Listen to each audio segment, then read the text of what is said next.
Hello, viewers. I am here with Dominic De Leon, who is born in Trinidad and now lives in Australia.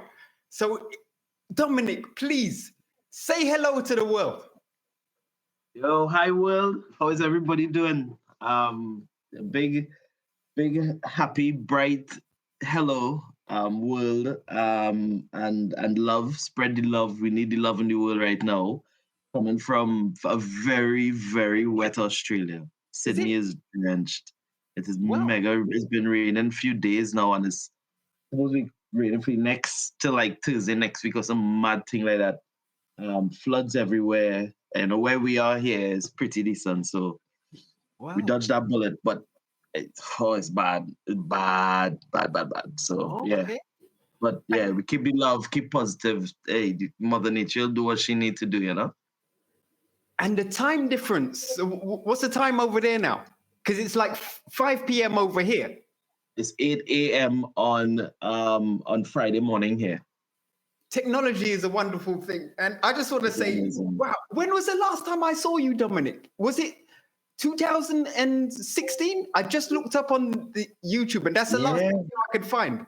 I thought it was 2018, but time does fly.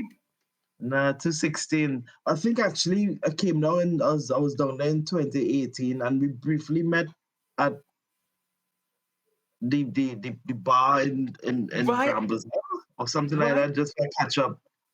For a brief catch up, yeah. But yeah, time flies, yo. Yeah, same. Time flies when you're having fun, right? Yeah. So first of all, we're going to chat about Caribbean food. And then we're going to chat about what you do and AT1 Pro Race Suits as well. Okay?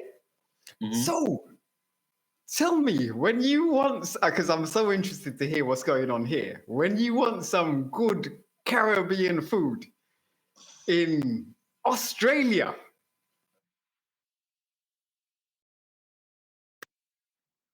Cook it myself.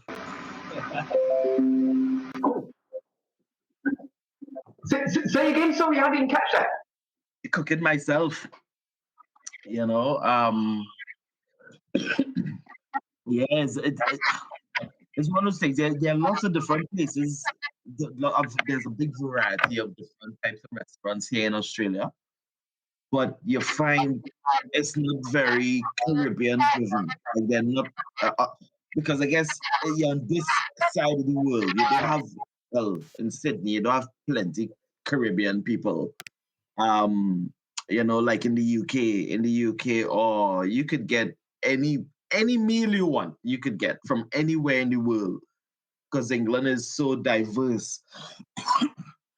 Where here in Australia, it is just as diverse, but diverse with more people from this side of the world.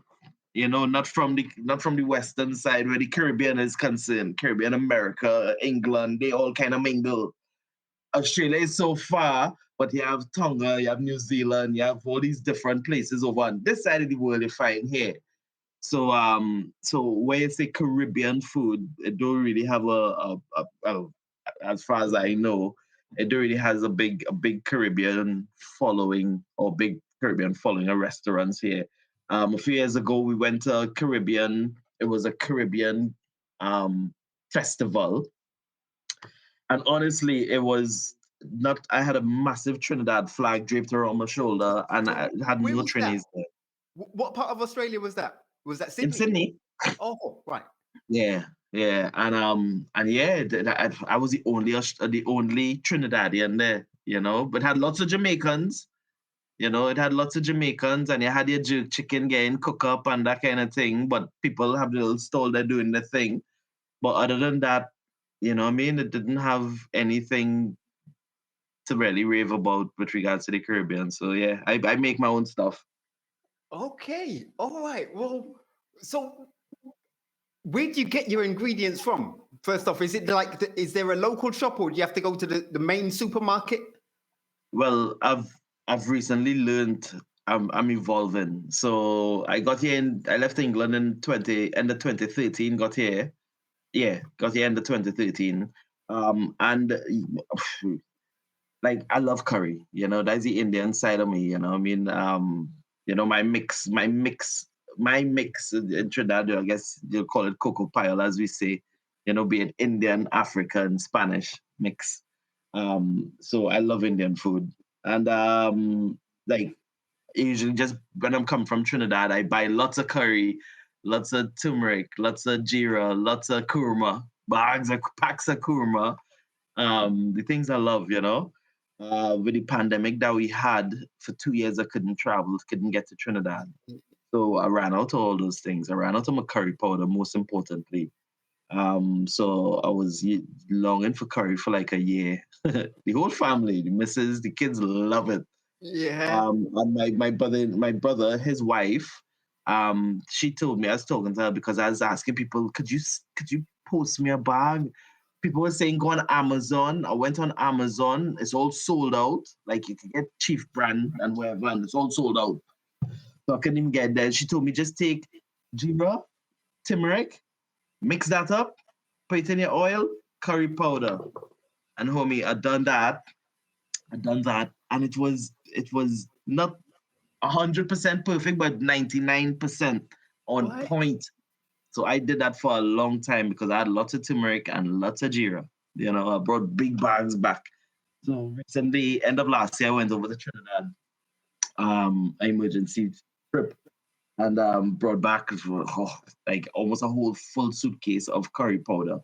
I ain't ramping. So What I have is a their chief. customs?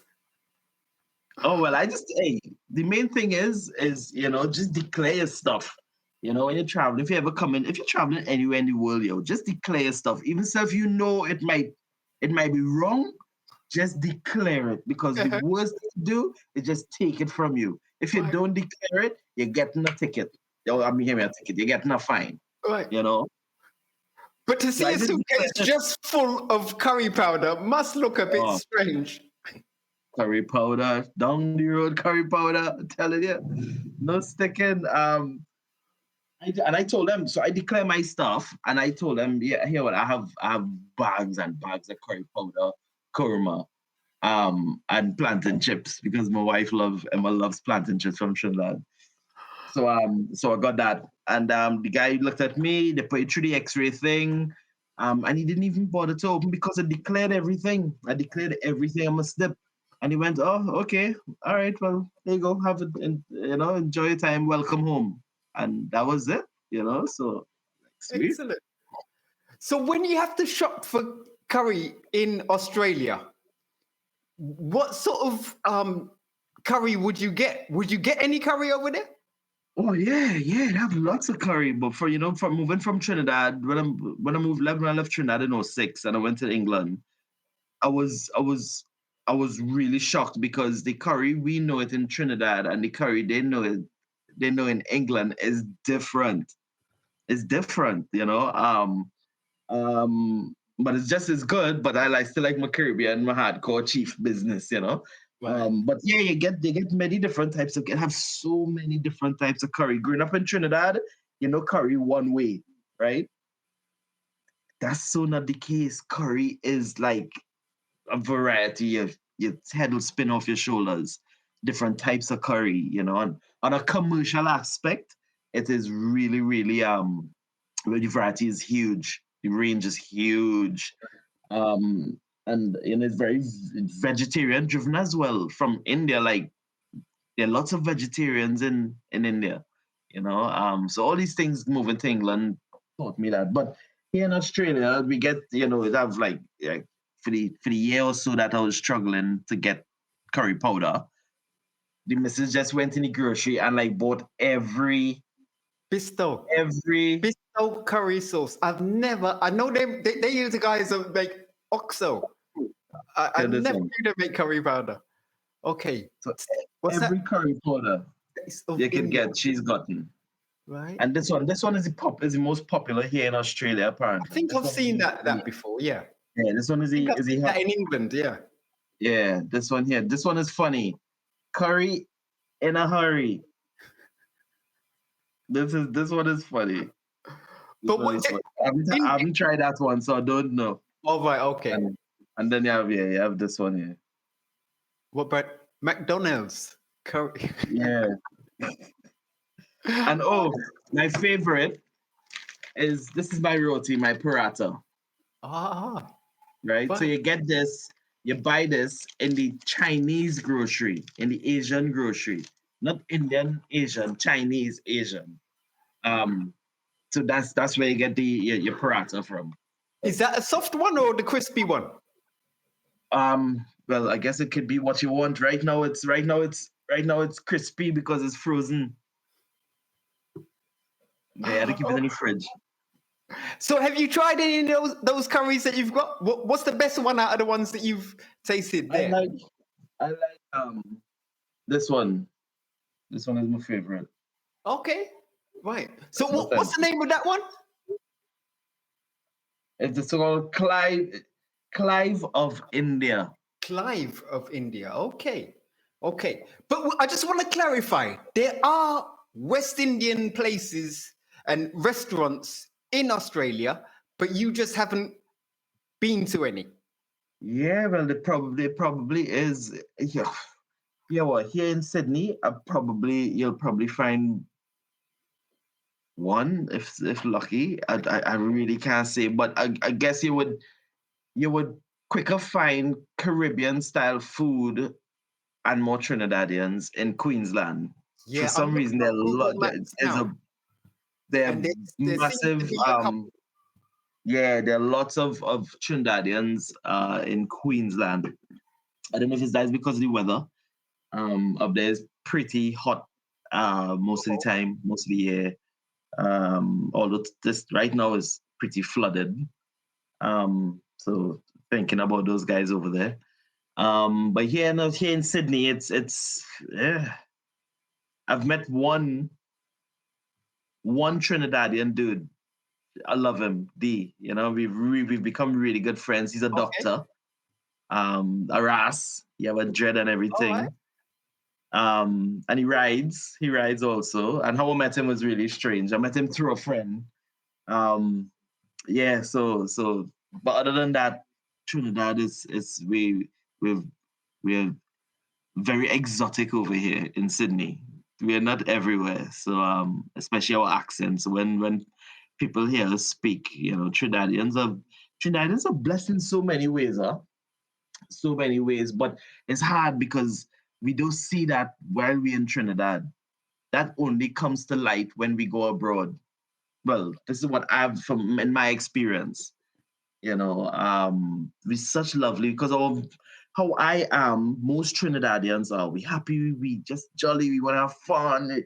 Take a little party somewhere, bust a wine somewhere. Eat our food. You know what I mean? Just life's too short. But we don't see that in Trinidad, and we get caught up in the whole drama, little stuff going on there. When we go outside and we realize how much we are adored, and people, we do, get a lot of attention, especially with our accent. It's a fun That's accent. it's a fun accent. Although lots of people tell me here in Australia, lots of people ask me, "Were you from Jamaica?" I'm like, I speak so different to a Jamaican. My Yeah. accents are different. But to them, because Trinidad isn't somewhere that is very popular on their list, Jamaica is. You have all these big Jamaican athletes and cool run-ins, all that kind of stuff. That's Jamaica is up there. So they just hear the Caribbean and they think Jamaica.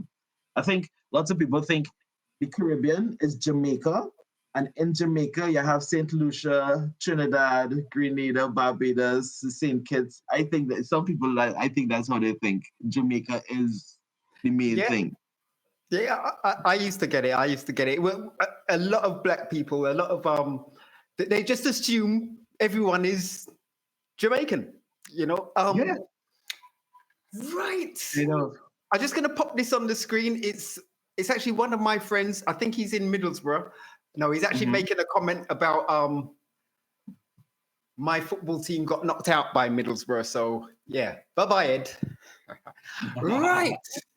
So let me tell me about some of the beaches you would recommend in Australia. Oh, There's a beach not far from me that we go to when the weather is nice. Even if when the weather is not all that nice, we still go and jam as a family. Bundina, I like it. It's not popular with like crowds of people like how you'll have Bondi and these big commercial type beaches, which is beautiful. Right. But to look at the people, the food, the ice creams, all these things, the whole atmosphere is amazing. But yeah, so you have your Bondis, you have, as I say, I know Bondina. That's across by me here in the national park. So is that South Australia? So I'm in Sydney, right? So, gosh, that'll be Southwest. Yeah. So I'm in the Sutherland Shire. That's my LGA. So it's most of Sydney is kind of on the shores, because Australia is so big, right? Nobody want to go and live inland. It have all the heat and desert. Is a desert. What? It's a desert.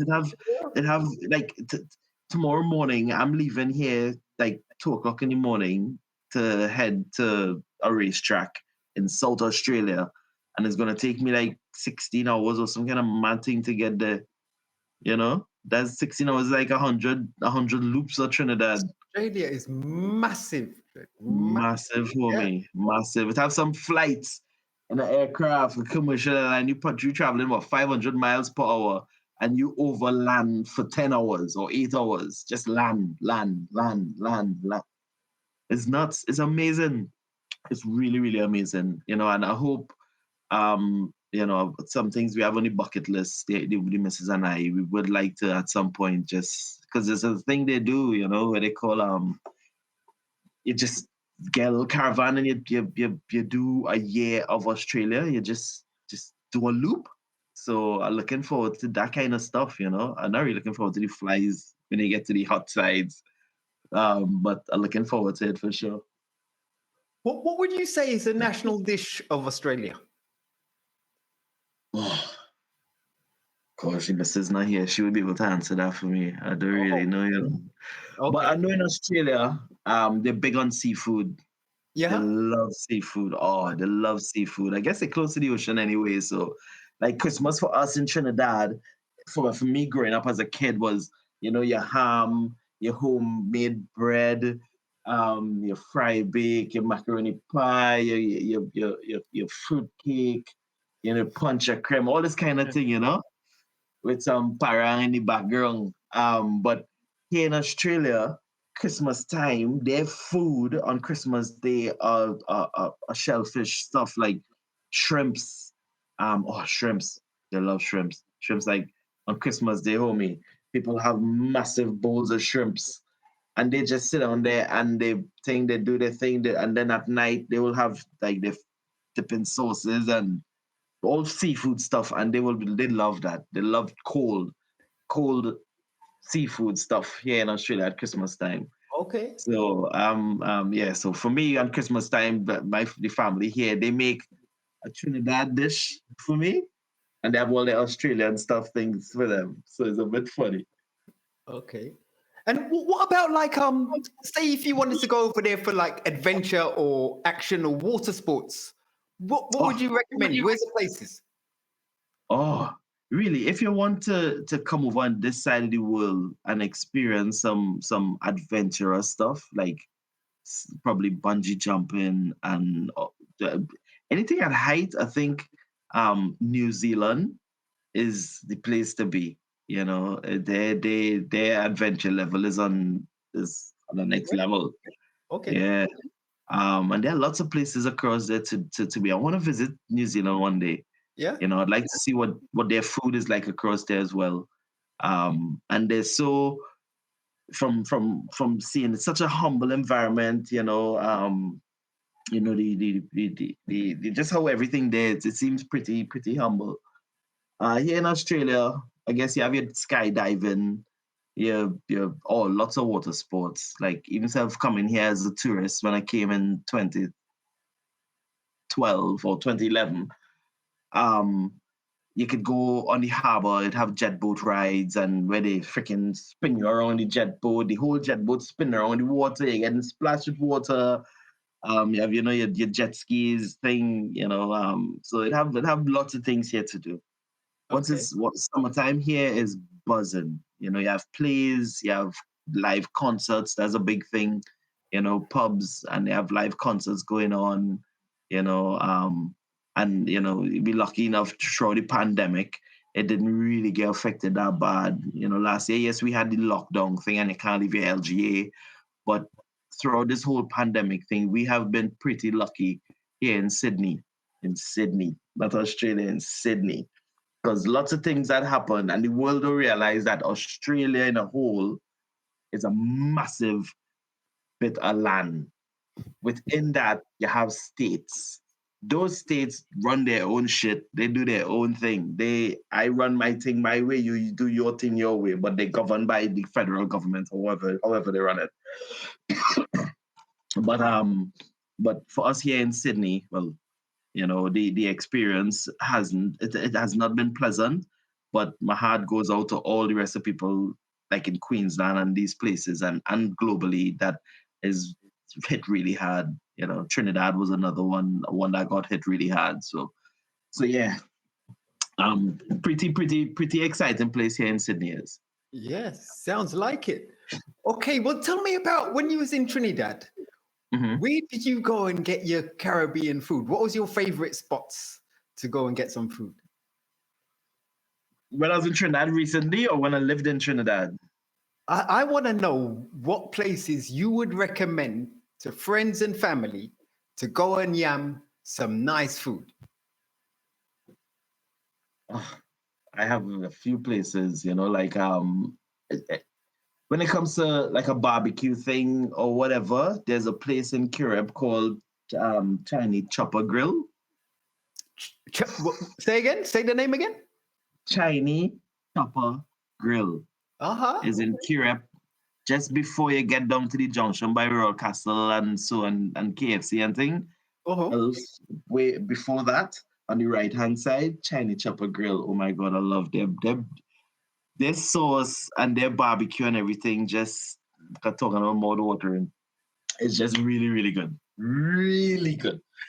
So when they're talking barbecue and that kind of stuff, that's where I'll go to. When I'm going with my dad, when I was smaller, my dad used to take me for like stewed chicken. Sometimes we used to go to and it tastes so good. I think it's but Barry B in St. Joseph, his mom, Mary. Oh gosh, I can't remember her name. Oh my God. I know St. Joseph. In St. Joseph, opposite Wassa, there's a pub, a bar, club kind of thing. Okay. We used to go in there and get some. Opposite, not on the main road, but like opposite the little side road on Wassa, by Wassa? Or no, on the main road? On the main road. So that little turn off there by Wassa, if you're coming down from St. Joseph, heading down to Port of Spain direction, that turn off to Wassa, continue there on the right. I can't remember her name. I haven't seen her in so long. But that's Barry B's mom. They had Maxie's and whatever. Barry B's passed away now, but Barry B was a pretty good friend with my brother as well. So he was one of the bigger ones. They're older than I was. So that's curry. That's their stew. I love their stew. Roti.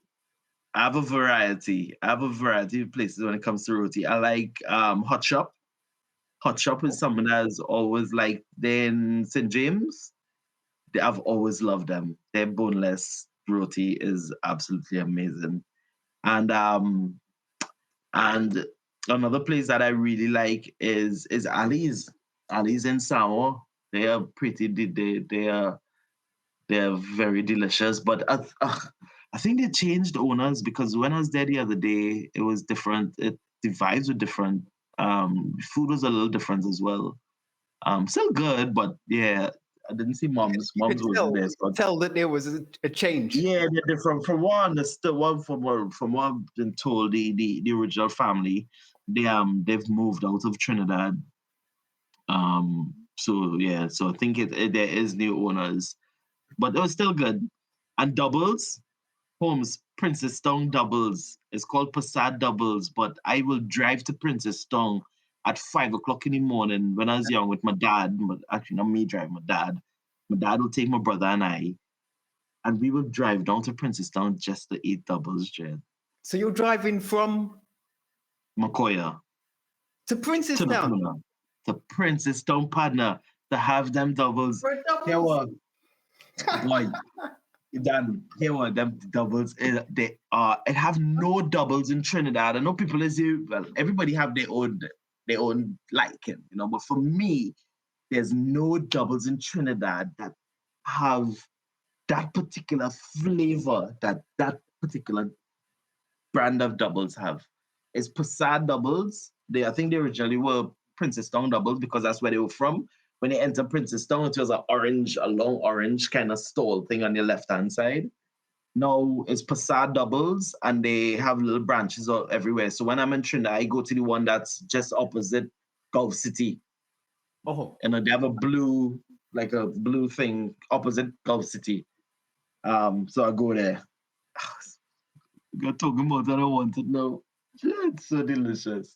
No, but I can imagine if you're doing that drive from Tunapuna to Princestown, but you're making me. I gotta try it one day, definitely. You know, just to see that.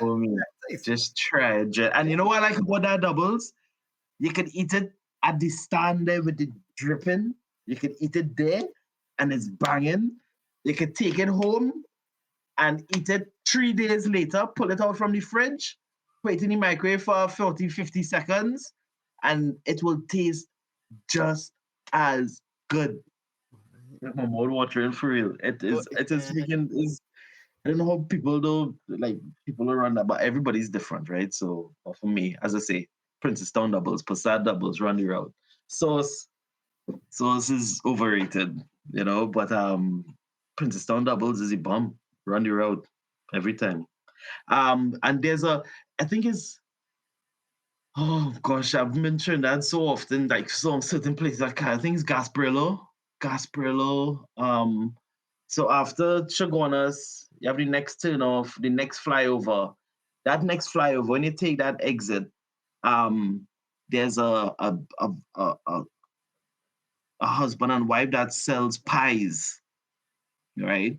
From they have a blue van thing there. When I was down there recently, I went and tried it. What? And it's pies like where you'd back in primary school, we'll get fried pies like beef pie, that's your fry, or aloo pie. Uh-huh. They do that. Amazing.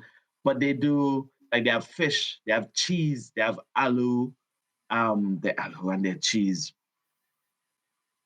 For me, is amazing. So for pies, that's where I'm going. Right by them boys, right, them guys there. They're just off the highway. When you take the highway by the flyover, as you come on the flyover, they're right to watching you on the opposite side of the road, like if you're gonna exit to get back onto the highway. It's really delicious. Chinese food. Who doesn't love Chinese food, right? Especially in Trinidad. Chinese food in Trinidad is different to everywhere else in the world I've been. So would you rate it? I wouldn't rate it as Caribbean food, though. Nah, I wouldn't rate it as Caribbean food, but just that. But like you think variety of things of munch on when I was in Trinidad. That when I've left Trinidad, I realized how different we do it. You know, is KFC, something as basic as KFC is different in Trinidad to everywhere else in the world I've been. Everywhere, Trinidad is different. Yeah. Okay. We get seasoning in Trinidad that they don't get anywhere else in the world.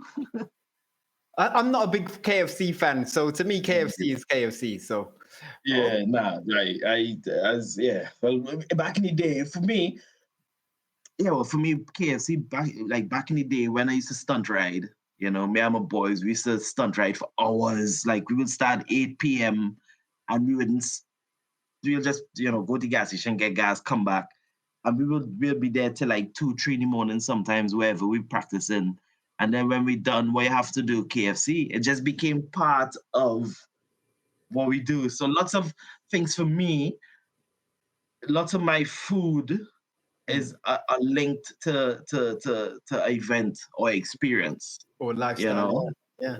Yeah. You know, growing up every week, like as I say, Chinese is not a Caribbean food at all, but I bring Chinese into the picture because it's part of what I know growing up as a Trinidadian. You know, like every Friday, my dad used to take us to Sung's Great Wall. You know, most Fridays, we'll all dress up as a family, we'll head down to Sung's Great Wall, have a nice meal, you know, all that kind of thing. And so it resonates that you know that history or that those great memories. And plus, like after I was having this conversation the other day, after say 3-4 o'clock in Trinidad, it's very difficult to get Caribbean food anyway.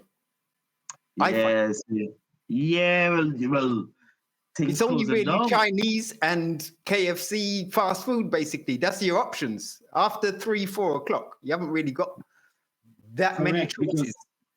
Yeah, I guess.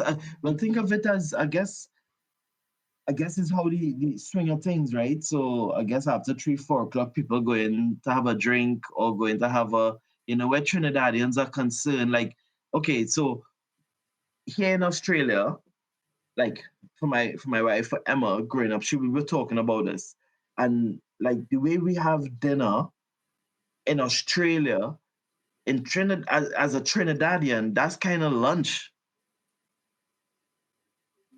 You know what I mean? Growing up, you have your breakfast, you have a lunch, and then you have a dinner, you know, sandwich thing or something, you know, just a whole day before you go to bed.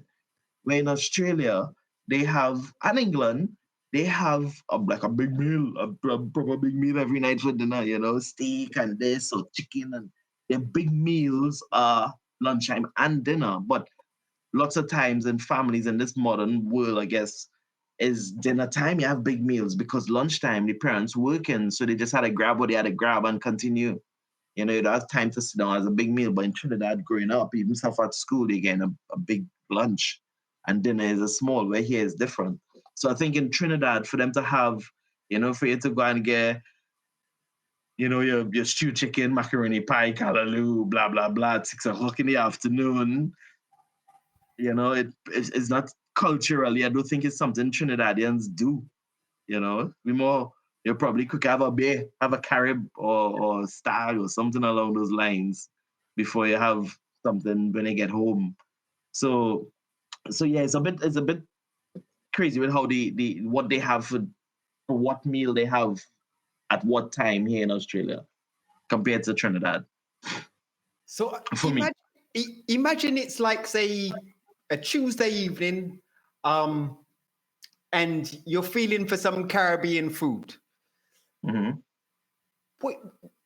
And you can get any meal you wanted. What would you go for? Gosh. What's your favorite? What would you pick? You know, I'll pick. I love stew chicken. I love macaroni pie. I love callaloo. And I love okra rice. Okra rice, partner. No, right? Okra rice.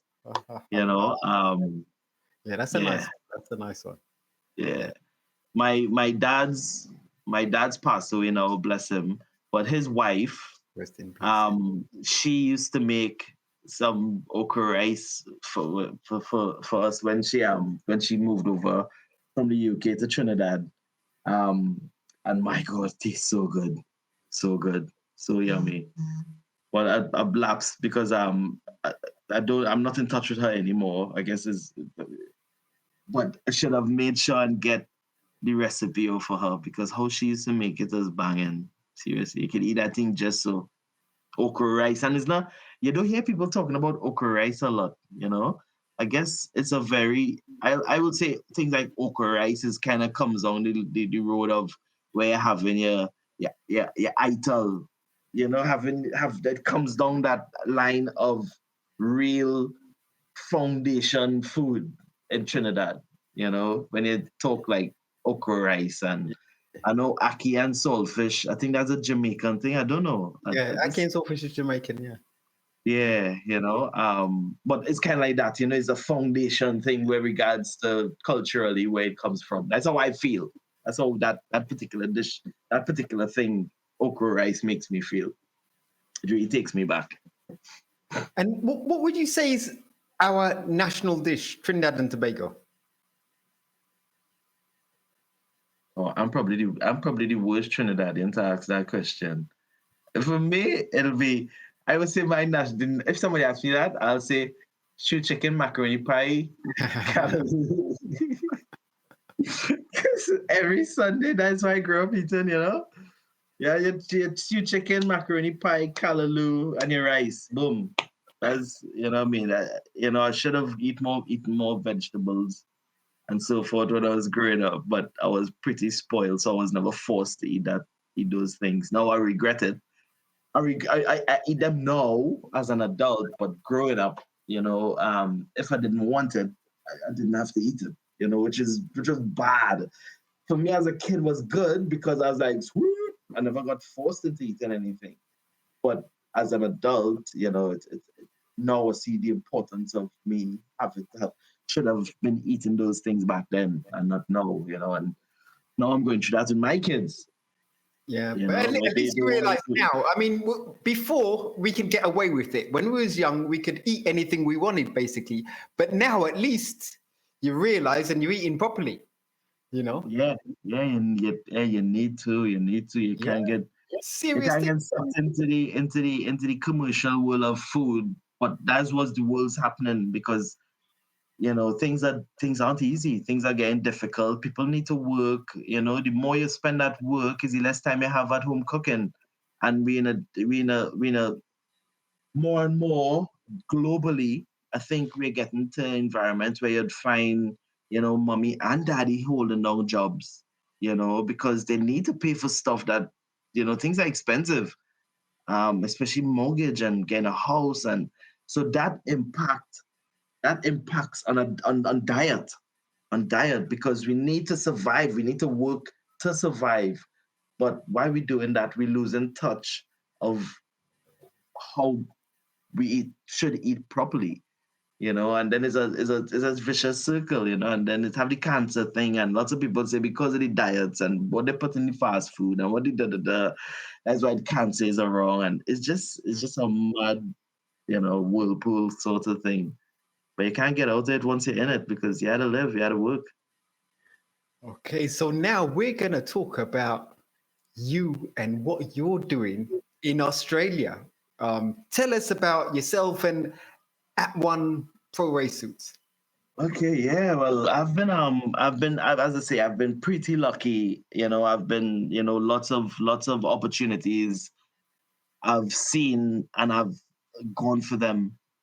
Some of them didn't work, some worked amazingly, but every opportunity I saw, I went for it, and I'll recommend anybody to do that, regardless of what people tell you. Oh, don't do that, boy. Oh, boy, don't go through that thing. That wouldn't work. I tried that and it didn't work. Forget that. If somebody tell you that if you want to do it, you do it. Don't know.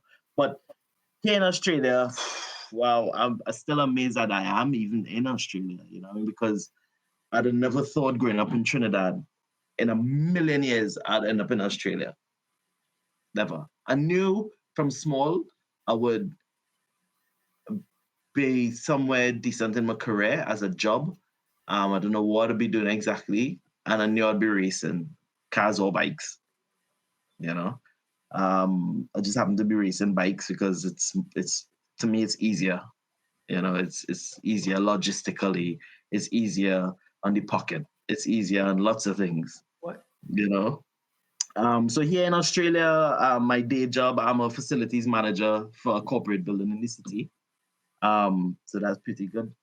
And I have a business AT1 Pro Race Suits, making leathers and motorcycle leathers. And the reason for me starting that business was I just got fed up of inferior brands or inferior companies or people selling very cheap leathers to us bike men. You know what I mean? And to be honest with you, bikes are absolutely amazing. Love it, but they're so dangerous. It is it is a bittersweet operation because it's so sweet, but it could be so cruel at times, you know. And a part of the window between that being fun and dangerous is our safety gear, our leathers, our helmets, our gloves, boots, you know. So I just decided to start something and push it along the lines of what I believe in. That is, I like to look good, I like quality, and I like to feel comfortable. You know, that's why I named it AT1, because in England I raced for a superbike team over there, and we had made to measure suits, but I'm not your average MotoGP skinny kind of built dude, and I never felt 100% comfortable. I always had a slight percentage in every race that I've done over there, knowing I have on leathers, you know, where I want to be riding and don't even feel like I have on leathers. So that's what made me come up with the brand AT1, because when you put it on, I want you to feel at one with your suit. All right. And I decided to start that, and that kicked off, and it's doing pretty decent. And a lot of that, and the way it's evolving is from the customers I have with their feedback, and you know, I want feedback. I want them, be it negative or positive.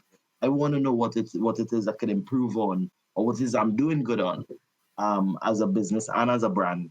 So I've been doing that. And I race over here. I race at I do some international racing, not international, sorry, national racing here in Australia. I wish I could do like a whole season, but the country is so big, and the logistics and the financial side of things and the time off work wouldn't allow me to do that. So I do some of the rounds, but I do more club level racing as well. And I'm pretty handy on the bike. You know, I'm up on the sharp. I'm at the sharp end at the club level, racing at the national level. I'm at the back, but hey, to be at the back, you still have to be pretty quick, you know. Right. So I'm not doing too bad. So I do that, and have a family, and just enjoying the life before the time is up. You know, so enjoying all this. You've obviously raced at Wallerfiled. That's our only track. So in Australia, I suppose, like, because of the size of the place and the population size as well, you'd have a lot more tracks than one over there. What would you say, like, how does our track, Wallerfield, stack up to any of their tracks over there? Actually, Wallerfield is pretty cool, you know. Wallerfield is a pretty cool, pretty interesting track. It's small, but I guess for the spectator, that's what makes it pretty good, because it's small, it holds a lot of excitement, right? And you could view a lot of it, you know, so which is good. I would probably say Wallerfield and Wakefield Park could be relatives. Wakefield Park is a track here in Goulburn. It's a small track. It's a very viewer-friendly track. It's tight, and it's very interesting. Like a fast time, like say a fast time around Wallerfield will be 40, 39 seconds or something like that. Right. A fast time around Wakefield Park would be like 56 seconds, I think, or something like that. Science tracks. So about the same, but Wakefield is very bendy, boom, boom, boom. So I would compare those two would be, that'll probably be the closest comparison to Wakefield Park. Right. I remember some footage that I believe you shot it and you sent me the footage. But you had a GoPro, and it was angled to see your boot, basically. Oh, yes. Really low angle. And man, I don't know whether the footage was here in Wallerfield or from Australia. Yeah, it was Wallerfield. That was Gregory Carib Rider. He's put that up. Perfect. I love that low angle action, man. Loved it. Yeah. Yeah, pretty cool. Yeah. So that's Gregory. Bless him. He's passed away. You know, rest his soul. So yeah. Carib Rider. But shocker. Yeah, but we had to get there sometime. So yeah, but that footage was cool. So so I was going to say, your AT1 suits, they're designed by you as well, yeah? Yeah. So they're designed by me. A big part of the a big part of the baseline safety infrastructure design of the suit has been designed and tested by me before I actually started to implement stuff and roll things out. You know, just little things as a rider that I think as a rider, what I would want. I've implemented those things into my leathers. So they're designed by me and everything. So yeah. Right. Well, Okay. the baseline on a safety level side of things are a lot of the input is from me, but the suits I make at this stage are wholly custom. So the design is what the customer wants. You know, if they want to have hot dog sausages all over their suit, they can have it. You know, it's just what tickles their fancy, and that's what I love about it. You know, it allows people to actually express that inner self. You know, because there are lots of people who, okay, let's say with a helmet off, they're such cool, humble, you know, normal person. The minute they put that helmet on and that visor is down, they're different. Lots of people express that in their leathers because you could go under that mysterious look, but feel that inner feeling. That's what custom suits. This is what over the years of doing it, I've realized that brings that out in people. This is this is lovely. Have you got any like well-known rider that wears your suits? No, no. Hey, all the people that wear my suits are well known. well, I've no celebrities riding my suit. On the circuit scene. Yeah. No. No big names. No big names. Okay. So one day then. Yeah, one day, but I'm not pushing that. I'm just happy to keep the average person out there or the average racer or road rider. They're the guys I concentrate on. But I'd love to get a famous rider or fast rider into my suits. But the leather business is such a not cutthroat, but it's such a vicious business. You know, I do it for the love. I don't just do it because I do it for many things, but the main driving point for me to do anything in my life, I need to love it. Because when I'm doing it, I want to do it 100%. Yeah. I can't do it 100% if I don't love it. Right. You know, so that's how I deal with that. So soon you might see markers in my leathers. So if anyone wanted one of your suits, how would they get in touch with your company? How would they get in touch with your social media and things? Well, we're on Facebook. You know, Facebook right now has been a very successful way of engaging with the public globally and the public engaging with us. You know, I have a few of us run the business now. You know, so I have people helping me do certain things. So we have Instagram. You know, AT1 Pro Race Suits. We have the Facebook page AT1 Pro Race Suits. And you could get in touch with me, Dominic De Leon, and we could go from there. So it's all pretty accessible thanks to social media side of things right now. Cool. Have you got any sponsors you want to shout out, or any companies or friends that you want to say hi?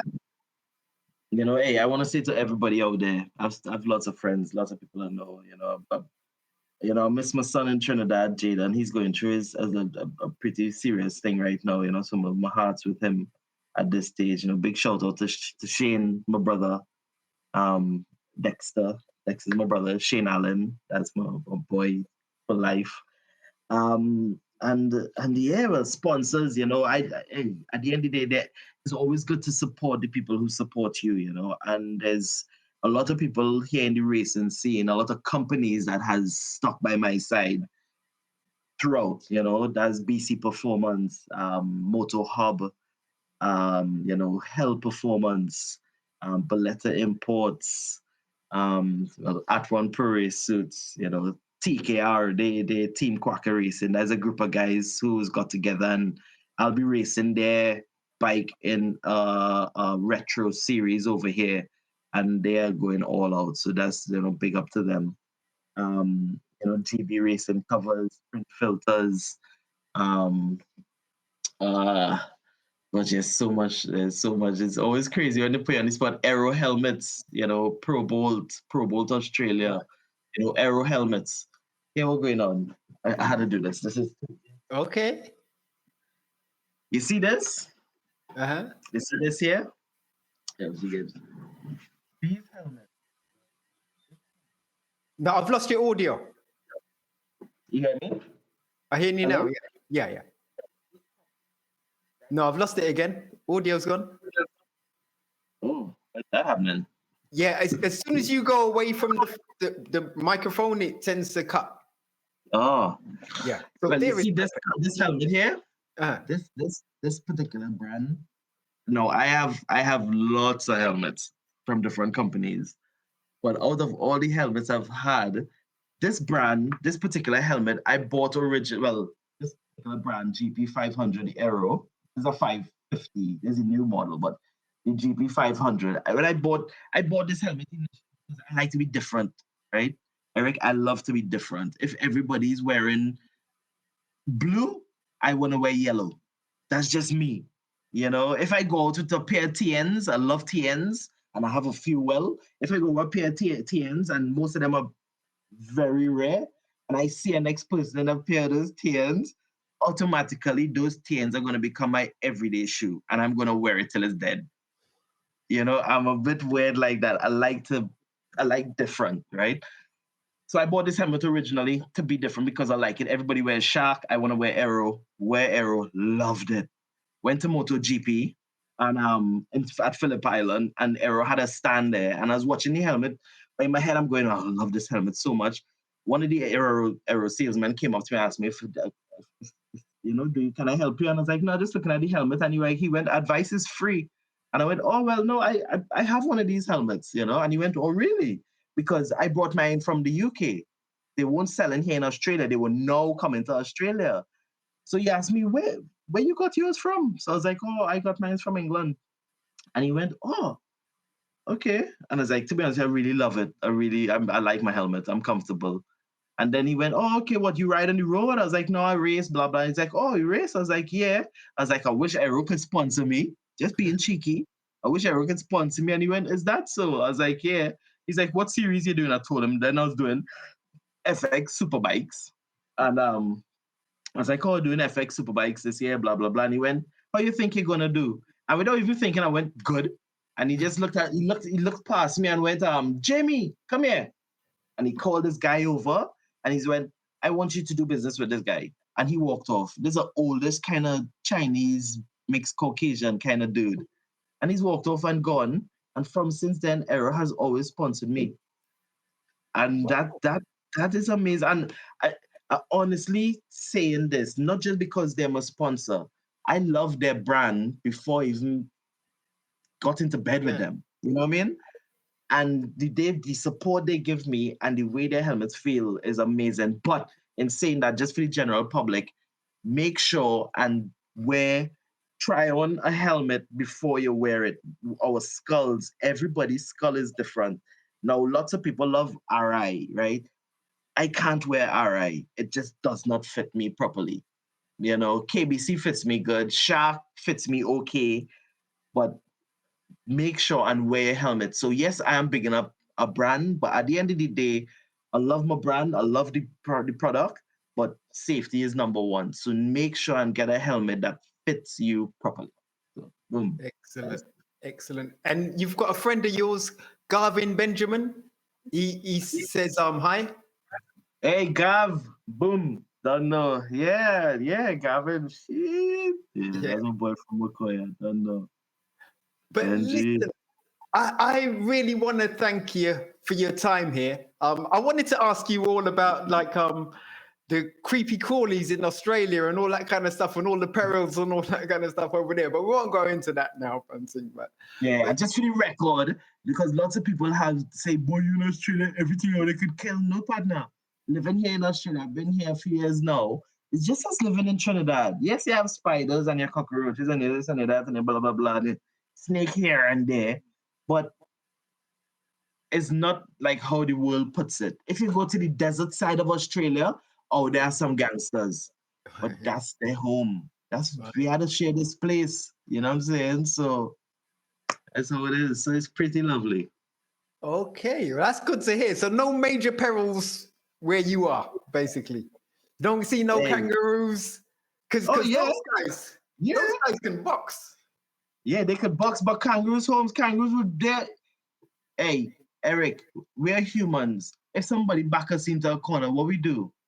Yeah. Survival, right? It's just how we are designed as a species, you know. Same thing with kangaroos. You approach a kangaroo will hop past you and go there and not even study you, you know what I mean? Okay, but if you go up to him and being aggressive and whatever, he's ready, he's on. You know what I mean? So it's just how it is. Brother, and it's the first time I've seen you with the blonde hair as well, you know. So yeah, big shout out to blonde hair Dominic. Blonde hair Nick. Thank you so much. Big love, bro. Thanks for having me on. It's an honor. It's an honor. It's an honor to see what KVTV, where they come from, even before I left Trinidad, what y'all were doing, bringing to the, what y'all were bringing to the public down there was absolutely amazing because not much people were doing it. I know Paradise Motorsport is another one. Andrew Critchlow, bang, on the money, but everything is for a time. But keep doing what you're doing, and thank you very much. And I hope, I hope I could be on a few more, probably covering different topics. If I have anybody out there, get in touch. I'm always willing to help. So yeah, big love. Blessings, bro. You have a blessed and wonderful day. Thank you. Yes, bro. Big respect. Thank you again. Big up KVTV. Don't know.